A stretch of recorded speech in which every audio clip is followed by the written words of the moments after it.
ह्याच्यावर कांदा आणि कोथिंबीर जर टाकून घ्यायची, ह्याच्यावर घालायचं. कडपेडी, दही आणि लसूण.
आता ही गोट्यात 4 जनावर आहेत. एक पाडी, एक गाई आणि ह्या 2 म्हशी आहेत. आणि ही गाई आणि ह्या 2 म्हशी धारा देतात. आणि धारा काढायची या सगळ्याची आमून आधी ठेवायचं आणि मगच धार काढायला लागते.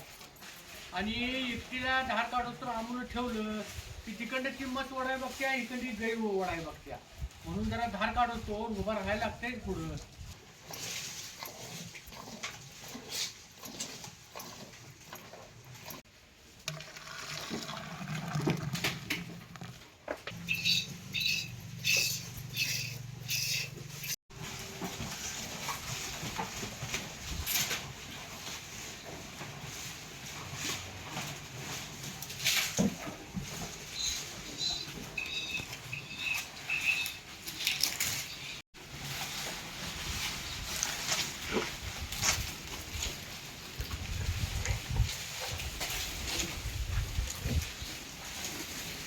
सकाळ संध्याकाळ यांची दुधाची सवय लागली हो. धारा काढायला आलं म्हणलं की पाठीमागं आली. मग ही धार काढली की यांची आखरी दूध आम्ही घालतोय. ये. आणि ह्या दोन्ही बी माझ्याच आहेत. इकडे तुझी इकडे तुझी ह्यात आहे.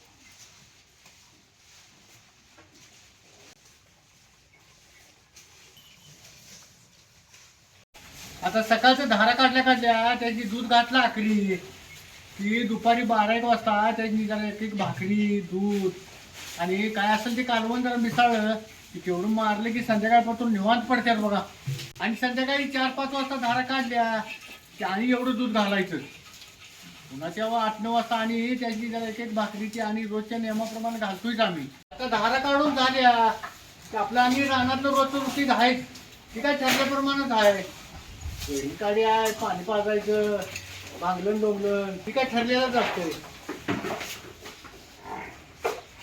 अगं आखरी दुधाचा जरा गरम गरम चहा कर. चहा पिऊन जरा शहरातनं वैरण तर काढतो. देतो चहा करून गरम गरम पिऊन जरा काढायचं एक वैरण. मग आवर लवकर चूल पिटू. अहो आमच्या म्हशी या दुधाला फॅट लई चांगला आहे आणि दूध बी असं घटमुट आहे बघा. सकाळच्या पारी जर धार काढल्या आखरी दुधाचा चहा एक वाटीभर जर प्यालासा तर लवकर चहाची तल्लफ बी होत नाही. जरा पातेल्याला माती लावून आणतो.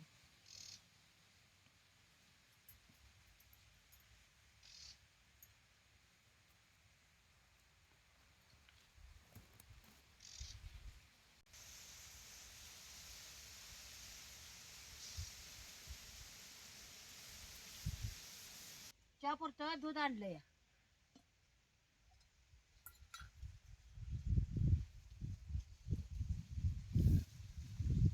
आता ह्याच्यात एक अर्धी वाटी साखर घालतो आणि 1-2 चमचे चहाची पावडर बी घालायची. येता गवती चहा बी जरा आणला होता चहात घालायला. मग आता अशीच पेंडी चहात घालतो. जरा आलं या किसणीने बारीक किसून घालायचं.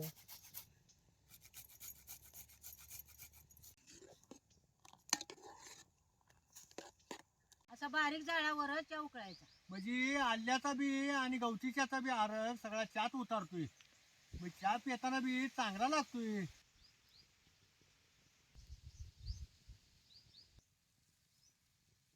आता हा चहा चांगला शिजलाय, आता ओतून घेतो.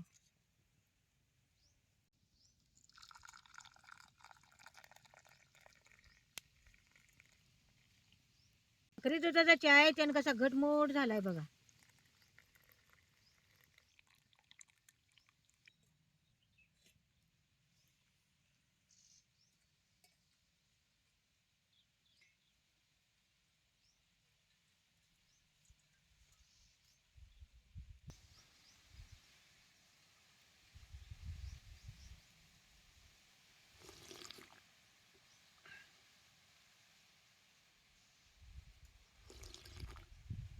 अहो अशा थंडीत आल्याचा आणि गवतीच्याचा चहा प्याला लय बरं वाटतंय बघा.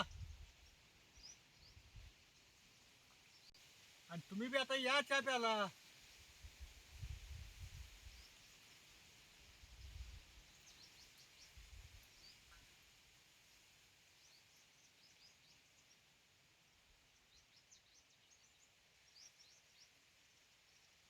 अहो तुम्हाला काय सांगायचं, मध्ये एवढी थंडी पडायला ती संध्याकाळी 6 वाजलं की घर सोडू वाटायचं नाही. आणि मध्ये 2 दिवस आभाळ आलं त्यानं थंडीच कुठे गेली. आणि आता आणि 2 दिवस झालं थंडी पडायला लागल्या. अहो अशा थंडीत आमची आजी सकाळच्या पारी न्याहारीला उकडपिटी करायची. एक एक प्लेट उकडपिटी वाटीभर चहा प्याला का नाही दिवसभर भूकच लागायची नाही. आम्ही धार काढायला गेलो, त्यांची आजी उकरपिढी करायला बसल्याच बघा. 4-4 दिवसाला करायच्या. ते खायला चांगलं लागत होतो. अगं ते खाऊन बी लय दिवस झालं. मग आज करतेस काय बघ की ग ते. देते ना तुम्हाला करून आज. मग कर तर मग आता. तू कर तर वर मी जरा शेरडाचं वैरण तर काढतो. काढा जाऊ जरा वैर. होय ग.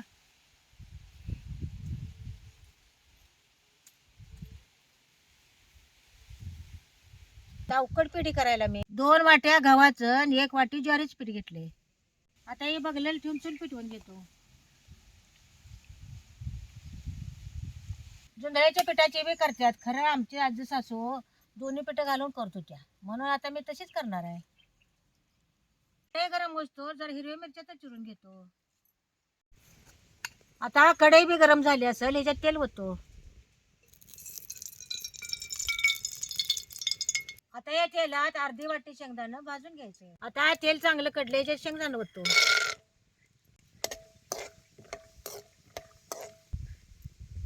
हे तेलात शेंगदाणं चांगलं कुरकुरीत वस्तूवर भाजून घ्यायचं.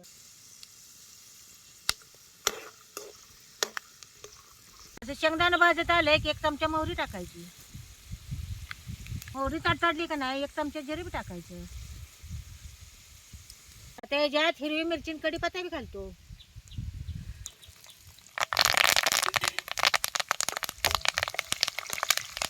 वर हिंग बी टाकायचा. अर्धा चमचा हळद. 4 चमचे चटणी बी घालायची.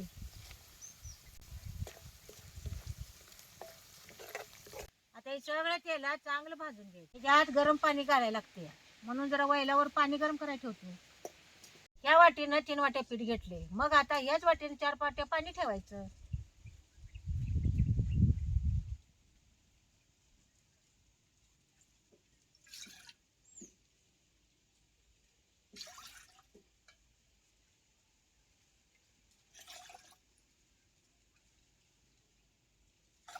आता हे तेलात सगळं चांगलं भाजले. आता हे पीठ ह्याच्यात भाजून घ्यायचं. आणि आता हे दोन्ही पीठ एकत्र करूनच हे भाजून घ्यायची.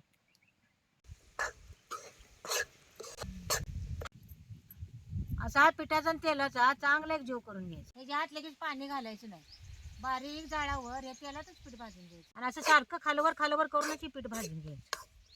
पीठ चांगलं नाही भाजलं का नाही ते खाताना मग पिठाचा वास तसाच येतो यार. ते पीठ भाजत आलं की ह्याच्यात 1-2 चमचे साखर घालायची.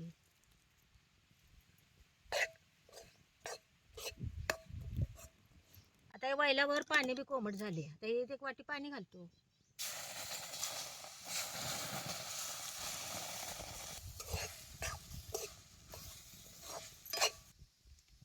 ह्याच्यात लय पाणी घालायचं नाही, जरा जरा पाणी घालायचं भाजत शिजवत आणायचं. अर्धी वाटी दही बी घालायचं.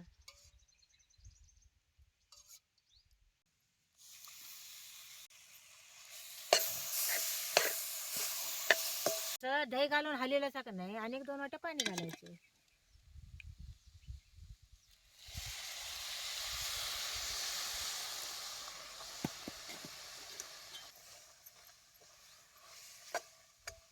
याच्यावर जरा मीठ घालायचं.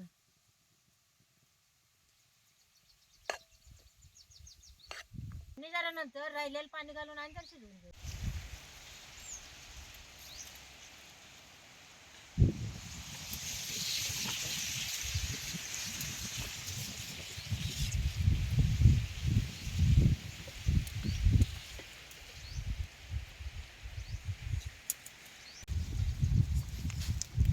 मोठ्या जनावरांनी कसली वैरण निभार असली तर चालत्या, पण शेरडासनी असाही शेंडाच घ्यायला लागतं.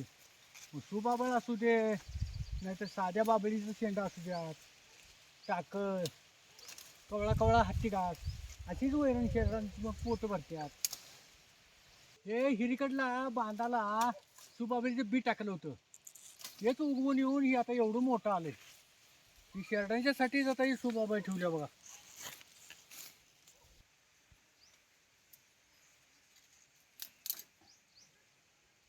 शेरडांच्या वैरणीत काय वाटत नाही, पण शेरडांचंच अवघड येतंय, म्हणून त्याने शेंडाच घ्यायला लागतोय.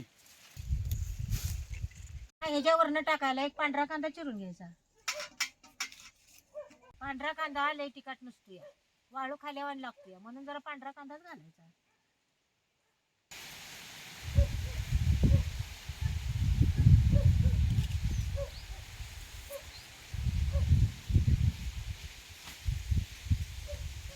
झाले काय ग, जरा हात पाय धुवून येऊ काय? याचा वाट पाहिजे. आता ही उकड पेटी फळफळीत होऊन चांगली शिजल्या. कशी मौसूच झाले हो काही, फळफळीत मौसूच शिजले.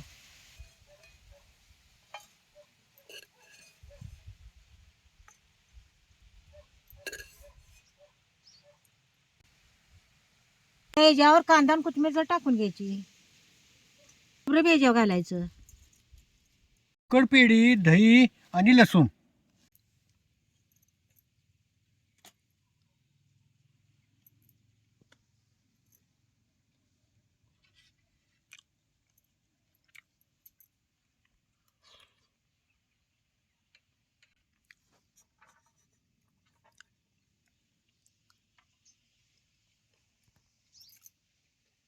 अहो काय सांगू तुम्हाला, गरम गरम उकड पेढी दही आणि लसणाबरोबर खाताना काय खमंग जी लागते म्हणता. खाताना आमच्या आजीची आठवण आली बघा. अहो तुमच्या आजीच्या हाताला लय चव होती, काय करेल ते लय चांगलंच व्हायचं. हे एक नंबर लागायला लागले बघ.